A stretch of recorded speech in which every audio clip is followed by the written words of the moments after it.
My mother was very clearly, you are not allowed only to have boyfriend. मत मारो मेरी mummy को, छोड़ दो मेरी मम्मी को. First couple of times I didn't watch the full movie. That's not my father. Privilege is one thing, nepotism another, favoritism is another, right? So everyone just kind of bundles all of it up. When I was in school with kids and even sometimes teachers, there used to be a notion that, oh, like, why do you need to study for this test? Or it doesn't matter, or you're going to be an actor anyway. As any kid does, give a submission late. It's because you must have been being at some Bollywood party or something like that. So some of these comments that came really put me off.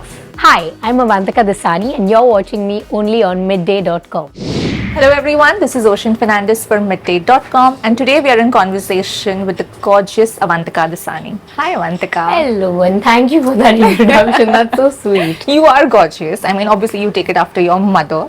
Very much so. Yeah. So Avantika, before obviously we begin the tough questions about work and all of that, I just want you to relax because we're going to go back to your childhood. Okay. Where there was no work, where there was a lot of vacations. It was a fun time that you had. Please tell us about your childhood and how did it go? Like, and it went by so fast, obviously. So I grew up in quite a big family, with cousins and sort of grandparents and chacha-chachis and everything at home all the time. I think that really influenced a lot of who I am today. Yes. And growing up, especially with a lot of brothers around me, so always had a lot of male energy and a lot of sort of the kind of bullying and the whole thing that you have to learn to take care of yourself, because as kids you obviously you double rouse, you get into that whole thing, and all our parents were very clear that this is between y'all figure it out. Don't get us involved. You all need to know what you'll have to do and how you'll have to figure all of this out, because every single time you can't keep running back to us. Yes. So I think very early on I realized that how I have to take care of myself and protect myself, trying to use my voice more than my hands, especially when you have brothers. So that was something that also, and my brother keeps till date he will annoy me about it, and he tells me, see, I was and I still am, I'm just preparing you for the world. It's all tough and horrible out there, I'm giving you a dose of that so that you're ready for it. And I'm like, please, I don't need it. I don't need it from you. I absolutely don't need it. The world is way kinder to me than you are. And I'm just like, every single day I'm like, I've grown up. Ho gaya, whatever you Is he protective about you though? Yeah. He is really protective about me, but I think funnily over the years it's changed in a sense where I have to be more protective about him, because I think it's also a sister brother thing. At some point of time the sister always gets a little more mature, if I'd like to say that, but and boys still love to keep that sort of childishness to them, and I have to keep being like. Have you guys chased off each other's potential girlfriends or boyfriends? No, none of that.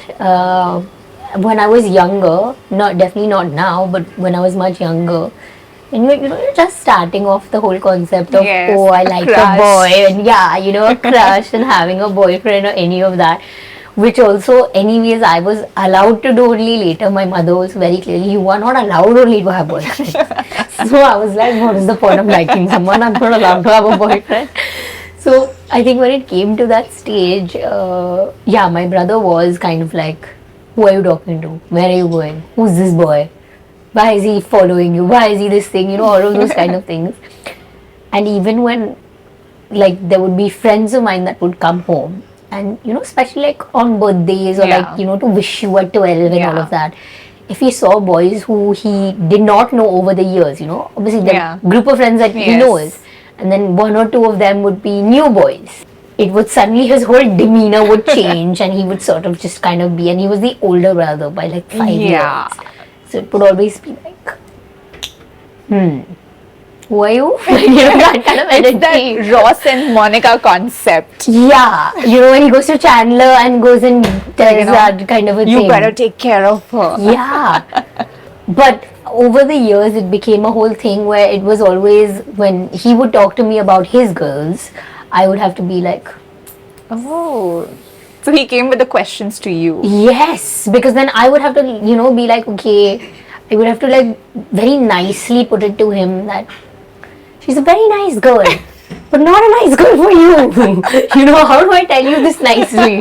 This is not the road you need to go down. There's nothing wrong with her, but there's something wrong with y'all. So Avantika, growing up, obviously, like you said, you grew up in this massive household where you were surrounded by cousins. But at what point or at what age did you acknowledge that, hey, you know what, my mom is really famous and I'm her daughter?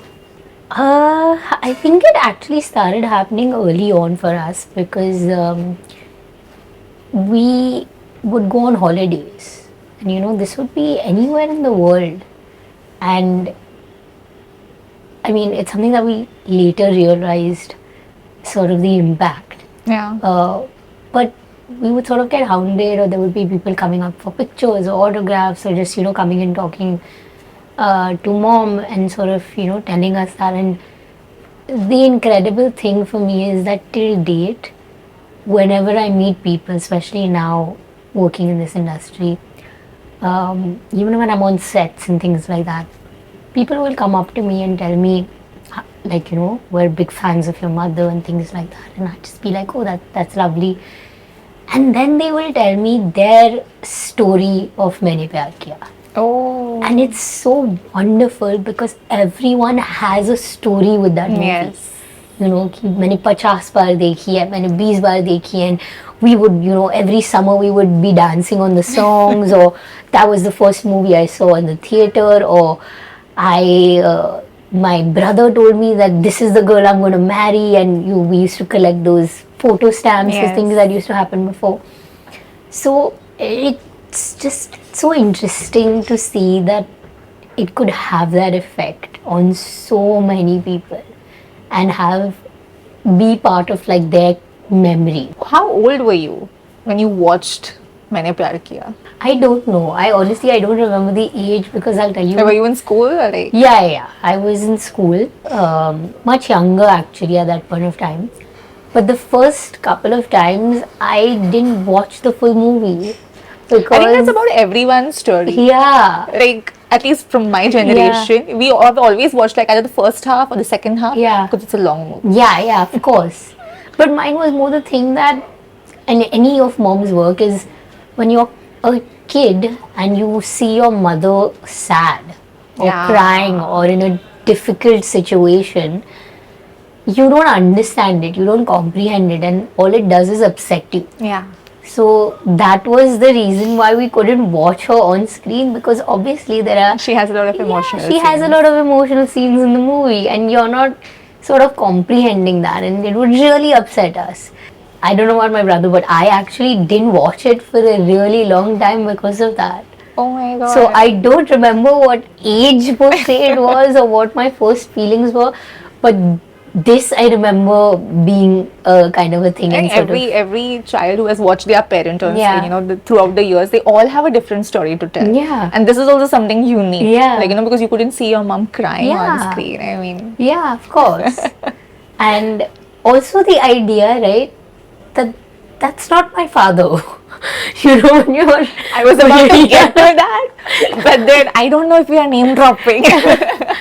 No, but when you're a kid, so again, Yes, you have questions. Yeah, you don't sort of fully comprehend and understand. Like, why is she dancing with another man? Yeah, you're just kind of like... But I feel like Did you that ask her? Like, did you have like this confrontation? No, I don't think it was that, because I feel like one, you still live in a reality where your father is at home very much and you are seeing that, and also I had been on sets with her at this point of time, so you knew what's her job. Yeah, I kind of had that idea. It just is still, when you're that small, it's just a little unnerving for a bit. Yes. To get used to. But it's not problematic in any way. Like, I don't think it's an issue. It's just one of those moments, But yeah, you get over the very fast. So Avantika, like you said, you've been on sets with her, and is that around, about the same time where you realize that you want to get into movies? No, Because absolutely not. When I'm saying I was on sets with her, I was a baby, like an absolute baby. like any working mother would obviously want their child to be with them. Yeah, like I was like literally इसके सोने का time क्या है, खाने का time क्या है, दूध पिलाने का टाइम क्या है, that baby. I don't remember this, but this is the story I'm told. Is that there was a scene where someone is sort of having this fight with her and they throw her to the ground. I, obviously not knowing what the hell is happening, I have ran into the frame and gone up to this 6 feet 2 inch man and started hitting him and going like, "Mat maro meri mummy ko, chhod do meri mummy ko." And till the point where they had to like calm me down, give me chocolate. They could not resume the shot because I just didn't let it happen. So that's the level at which I've been on a set since at that age. So me getting into the acting bug came much later. Much later. On that note, obviously you made your debut also at a very mature age. Right. Something not your contemporaries have done. Everybody sets out 17, 18, education, who knows. Yeah. How did you come about that point where, okay, like now I want to get into films? I think throughout school, college, there was a bit of that kida. Yeah. That it was a performance kida more than anything else. Because, when you have talent shows and dance and elocution and this and that, my hand was always up. First person to be like, the teacher would write my name and be like, who else? She would be that kind of a thing. But to be an actor specifically, it really wasn't. Because when I was in school with kids and even sometimes teachers, there used to be a notion that, like, why do you need to study for this test? Or it doesn't matter. Or you're going to be an actor anyway. Or, if as any kid does, give a submission late. Yeah. It's because you must have been doing some of this or being at some Bollywood party or something like that. So some of these comments that came really put me off. It was this idea, and I've always been this person, like a little bit of a rebel without a cause. But I hated the idea of being like, why are you boxing me up in any thought process? Yeah. I have the ability, I have the intellect to do whatever I want to do and be whoever I want to be. Yeah. Especially when you're at that young age, the idea that you don't know, but someone else is telling you what you have to do. It also accounts for bullying. Because in a way, but I wouldn't stretch it that much. But I would say that it's just a mentality which nudged me the wrong way, because it really made me go off it, and it made me very against the idea initially. Because that seed was already planted. Yeah. So it actually kind of made me like, okay, no. In a way that, I have consciously don't want to do this. Yeah. Oh my God. And I think, I don't know if it was about proving it to others or proving it to myself or things like that. I don't know. But there was maybe some of that in there too. Also, my parents were never keen on either of us becoming actors. They were, when we spoke about it with them, both of them were just kind of like, please do anything else. Just choose anything else in the world. Like literally, they're just kind of like, are you sure this is what you want to do? Are you sure you don't want to do something else? Did they try to talk you out of it? Yes, both of them. Very aggressively, or like? Not very aggressively, but tactfully.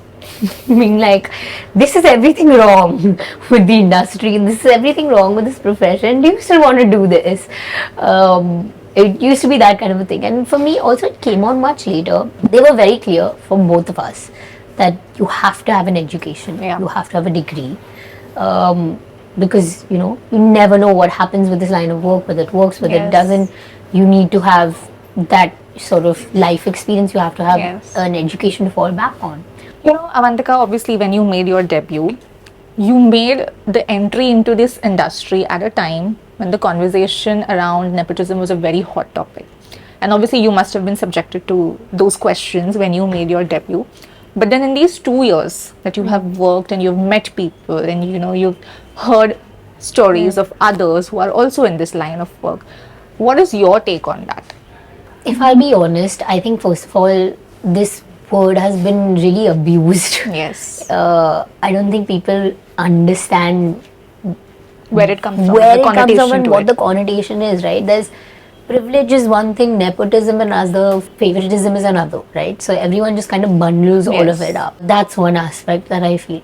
The other thing I think is it's the most normal thing because it's not just this industry. Yeah.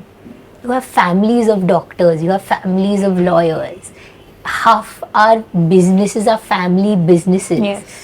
That it's, so and so and sons. Yes. Whether it's jewelry, whatever it is, that's how it is. That's how we sort of also, especially as Indians, right? Yeah. We have a large sense of communal living. Yes. It's very important to us. Familial living is very important to our cultural and our social fabric. Yes. Why would it be any different in your professional fabric Absolutely. of the, sort of the upmake of our country? If that is your social fabric, Yes. why would it be different in Yeah. your professional space? I think that when people speak about the negative aspects of it, they're also right. That it closes up industries in a way that it sort of shuts off the barriers to entry, Yeah. which is not a great thing. It shouldn't be sort of a monopoly in any way. And if you look at actors simply as businesses, Yeah. right? A monopoly isn't good, and it should sort of be a more open area for everyone to come and strive and have opportunities and do their best. So I think the conversations were very important to allow that, to sort of be more encouraging for people to also be more conscientious as audience, Yeah. to see what they're consuming, how they're interacting with the industry. But I also think, being on this side of it, I think that the conversation should be a little more nuanced, Yeah. in the sense that there are people that obviously have gotten into, see, like a Ranbir or an Alia, for that matter, where they come from legacy or generation, but they're so talented and they're so good and they've proved themselves time and again. And the fact is that if you're surrounded by it, obviously you're going to be inclined by it. Yeah. It is going to be something that interests you or piques your interest, if nothing else, right? Because it's what you've seen. But at the same time, I don't think that you should take it for granted. Yeah. And I don't think you can really anymore. Actually, no, I don't know. I don't feel that. I feel like to an extent that it gets taken for granted. There's still a lot of opportunity that arises for if you've got connections, if you've got sort of ins. A background. Yeah, it's not like you don't have enough. You do have enough, for sure. It also matters to the extent of that. For me, Yeah. my mother left the industry when we were born, Yeah. right? And she didn't have a lot of association. She Yes. didn't have a lot of friends. It came very much to the idea that anybody who knows of her, who's worked with her, will obviously be respectful Yeah. of the work she's done, of who she is, and the space that she's created for herself. So, of a form of respect, they would meet me or interact with me. No one's going to give me a project based on that. No one's going to put their money there. Thank you so much. Thank you. I had is such a lovely. lovely time. Same here. Seriously. Subscribe to Midday India. Get direct notifications on all our videos by clicking on the bell icon.